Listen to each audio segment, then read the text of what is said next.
Hola, bienvenidos. Mi nombre es José Manuel López García.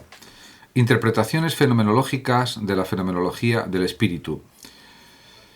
En este libro de Eugen Fink, que es un filósofo alemán que nació en 1905 y murió en 1975, diríamos que se explican las ideas fundamentales de la fenomenología de Hegel, este gran filósofo creador del idealismo alemán, del idealismo absoluto más concretamente. De hecho, estas lecciones, explicadas por Fink sobre la fenomenología del espíritu de Hegel, fueron impartidas o pronunciadas por Fink en el semestre de invierno del año 1948 y 49, por primera vez en Friburgo.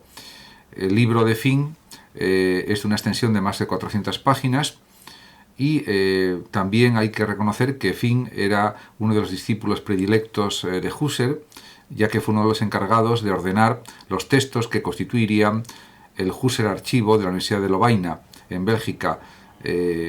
Diríamos que Husserl escribió más de 38.000 páginas y ahí están sus obras conservadas en este archivo de Husserl. Fue asistente también de Husserl el propio Fink tras su jubilación en 1928 en Friburgo, y también el mismo Edmund Husserl vio en Fink como discípulo la oportunidad de encontrar un sucesor adecuado para el proyecto de su filosofía fenomenológico trascendental, del cual Husserl era el gran fundador. Me voy a dedicar a comentar algunas notas previas, aclaratorias sobre el enfoque cosmo-ontológico en la fenomenología del espíritu de Hegel sobre el acceso a una efectiva interpretación fenomenológica.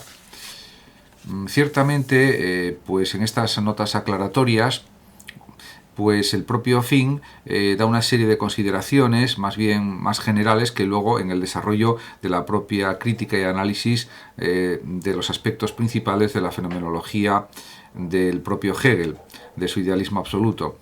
Y dice, por ejemplo, o escribe Fink lo siguiente: interpretaciones fenomenológicas de la filosofía de Hegel, así reza el título de estas lecciones. En efecto, con ellas pretendía enseñar a sus estudiantes a comprender adecuadamente la abstrusa y compleja y complicada filosofía hegeliana. El propio Fink también afirma que la filosofía ha de elaborar a partir del conocimiento del mundo y de la comprensión vital de la existencia prefilosófica, cotidiana y ordinaria, con lo cual está dando a entender que él también ve algo válido o ve como algo necesario el que haya una interpretación fenomenológica de la existencia prefilosófica, de lo cotidiano, del ordinario, una interpretación fenomenológica del mundo o mundana. También dice Fink que ante todo ha de hacer brotar aquellas dimensiones en las que surgen sus proyectos fundamentales sobre el ser, la verdad y el mundo, porque es cierto, como señala Fink, que el ser, diríamos la ontología, la verdad, que estaría en relación con la teoría del conocimiento, con la epistemología o la gnoseología, y el mundo, diríamos como entidad que podemos decir y considerar experiencialmente y también interpretativamente y fenomenológicamente, diríamos son los grandes temas de la filosofía.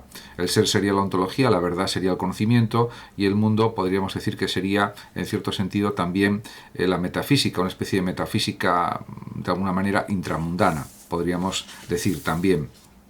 Y también podría entenderse el mundo como algo, por supuesto, ontológico.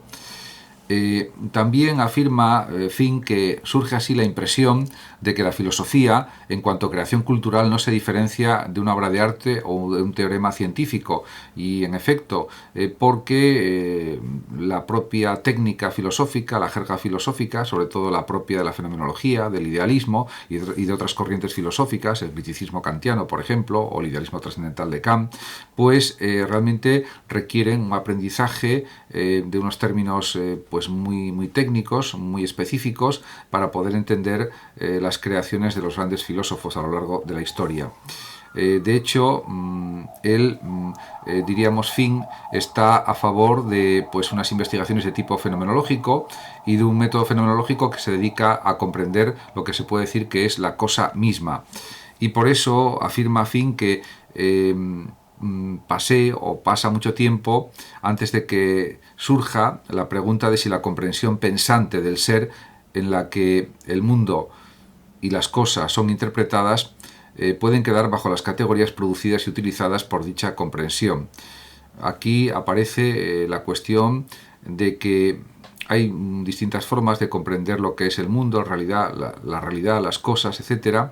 Y esas categorías producidas por esa comprensión también pueden ser modificadas, cambiadas, matizadas, variadas, pueden ser objeto de variación, y eso ya depende de cada filósofo, de cada sistema filosófico, etc. Aunque es verdad que también hay lo que se denomina actualmente hermenéutica crítica, que es la propia ya del siglo XX, finales del siglo XX y principios del XXI, etc. Pero diríamos que abre pues una amplia perspectiva de posibilidades interpretativas, tanto desde el punto de vista fenomenológico como también, podríamos decir, hermenéutico. Por tanto, Fink se pregunta, de una forma, podríamos decir que retórica, ¿qué es entonces el método fenomenológico? Y se contesta a sí mismo también, de forma interrogativa. Dice, nos referimos quizá al método de análisis de la conciencia, que con máxima meticulosidad en la diferenciación describe los procesos en los que el ente, en los múltiples modos de la presentación objetiva y no objetiva, se muestra, manifiesta, atestigua y da como fenómeno. Pues realmente podría ser algo así, porque ciertamente los análisis de la conciencia es la tarea principal de la fenomenología. Analizar la memoria, la percepción, los tipos de memoria, los tipos de percepción, la presentación, la presencia de las cosas, la presencia de la realidad, analizar también las vivencias. Eso forma parte de la investigación fenomenológica, tal como la entendía, por ejemplo, Husserl y otros fenomenólogos. O quizás, según Fink, y se lo pregunta también, nos referimos quizá al método del análisis intencional. Pues eso también sería otra forma de fenomenología, porque al final siempre tenemos en nuestra conciencia intenciones de una manera o de otra, y esas intenciones pueden ser analizadas también con minuciosidad y también con mucho rigor. O, y se pregunta también Fink, o más bien el título de fenomenológico que reclamamos para nuestro modo de exponer la fenomenología del espíritu de Hegel, no habría de ser o no habrá de ser determinado a partir del movimiento del pensar de Hegel, esto es, sin hacer referencia a fenómenos previamente dados, sino apuntando a que se haya manifiesto lo que hasta el momento ha permanecido oculto en la oscuridad de lo impensado. Realmente aquí aparece lo pensado y lo impensado, aparecen los fenómenos, la realidad, las cosas, y también el movimiento del pensar, diríamos, entre la apariencia y la realidad, o lo ideal y lo real, que siempre ocupó al pensamiento hegeliano, al pensamiento de Hegel, a lo largo de toda su producción filosófica. En este sentido, pues aquí se plantean estas dudas, en el sentido de que hay que analizar múltiples aspectos del pensamiento de Hegel para entender bien su procedimiento fenomenológico. Pero también considera Fink que el problema filosófico no queda planteado y mucho menos resuelto ni con una rápida absolutización ni con una profunda negación de la finitud del ente intramundano, porque efectivamente los entes intramundanos, que son las personas, los sujetos, pues también se pueden plantear innumerables preguntas, innumerables cuestiones, aún a pesar de su finitud, porque la vida, aunque no sea demasiado larga, la vida de las personas, pues diríamos es capaz de hacer surgir innumerables cuestiones, innumerables problemas que tienen que ser resueltos, o por lo menos que se tiene que intentar por parte del sujeto buscar formas de resolverlas, de resolver estos problemas. Y en este sentido, pues diríamos que la tarea filosófica podemos decir que es inacabable, es infinita, no acaba nunca, solo acaba con la muerte del propio pensador, podríamos decir. Realmente, para Fink, el hombre existe como relación, dice él mismo, como relación consigo mismo, con los hombres que lo acompañan y con el mundo cósmico en torno.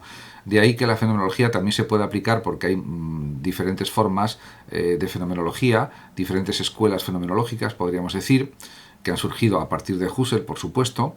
Diríamos que hay fenomenologías más unidas a lo mundano, a la propia vida, y en este sentido es un análisis de los propios fenómenos vitales, de las circunstancias vitales, de los sentimientos vitales, de las vivencias vitales, etc. Y en este sentido, pues es una tarea también interminable. Y también, por supuesto, es muy importante la relación con uno mismo y la relación con los demás. Y eso se puede analizar también fenomenológicamente y debe ser analizado de esa forma. aunque esto no excluye que se puedan buscar otros tipos de análisis no fenomenológicos también, como los propios, por ejemplo, de la hermenéutica o de otras escuelas filosóficas. Además, Finn también afirma que la comprensión de sí mismo está unida a la comprensión del otro.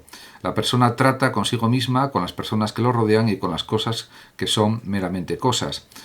Pero diríamos que ahí lo principal sería la comprensión de uno mismo y la relación con los demás y el pensar de una manera profunda, reflexiva, y luego también ese pensamiento trasladarlo a los demás en un intercambio dialógico continuo y permanente. Y además, el mismo Finn es consciente de que el hombre, y son sus palabras ahora, el hombre no solo vive en el tiempo, sino que se relaciona con el tiempo. Hace planes, toma precauciones, trabaja y se preocupa por la muerte. No solo es sociable, sino que se relaciona con su sociabilidad. Forma familia, funda ciudades y estados. Y en este sentido, pues diríamos está de acuerdo con planteamientos de otros muchos filósofos, y en este sentido también está afirmando que el hombre es un ser para la muerte, como dijo también Heidegger y como dijeron otros filósofos, y también insiste en la función de la sociabilidad, que es tremendamente importante para un desarrollo pleno de cada persona. En este sentido, no somos entes aislados, sino que somos entes o somos personas que estamos en relación siempre con la realidad, con el mundo, con los demás, para completarnos unos a otros. También se puede entender la fenomenología de otras maneras. Por ejemplo, describe Finn también que, o más bien, el título de fenomenológico que reclamamos para nuestro modo de exponer la fenomenología del espíritu de Hegel no habría de ser o no habrá de ser determinado a partir del movimiento del pensar. Pues efectivamente, eso sería otra posibilidad, como ya anteriormente comenté.